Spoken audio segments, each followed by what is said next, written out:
It used to be, for example, in the time of the Reformation, when men carried on debates, the fallacy that was perhaps the most frequently violated fallacy was the one of ad hominem abusive.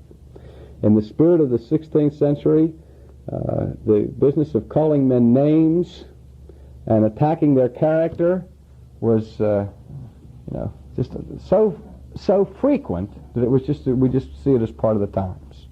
You listen to Luther talk about Erasmus, or Erasmus talking about Luther, or Calvin talking about the Roman Catholic Church as barking dogs, and the church describing Calvin, you see, as a horned toad, and all the rest. You get all that kind of abusive language that people just don't do, generally speaking, in public debates or in public writings today. If they do it, they're suspicious. They're suspect.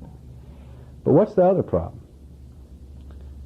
The problem that you encounter in debate situations today, again and again and again, is the sympathy of the crowd being the factor or the decisive factor in who wins the debate.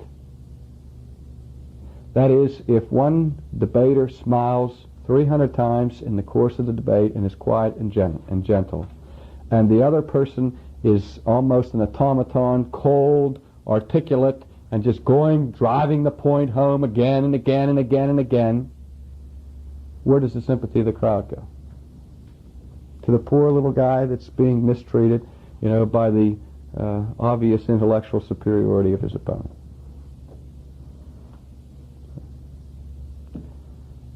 Cornelius Van Til has been a victim of this just countless times. John Gerstner's been a victim of that countless times. I saw it happen in Chicago in a debate with Dowie. He slaughtered Dowie in terms of the content, but the crowd was with Dowie because Gerstner defeated him so badly. You see. Not by calling him names, but just by being very formal and getting down to the point. And the sympathy went to the crowd. Or the crowd's sympathy went to Dowie in that situation. Have you seen that sort of thing? Where the argument is won not on evidence, but on smiles and cordiality. Be careful about that sort of thing. In other words, the principle of the Argumentum ad misercordiam is that pity is appealed to gain a person's assent to a particular proposition. We see this frequently in the courtroom, where somebody says, well, this man's wife just died and left him the father of 6 children that are unattended. Woe is me. See? Now, that may have bearing upon the public desire to punish the man, but does it have any bearing on his guilt or innocence?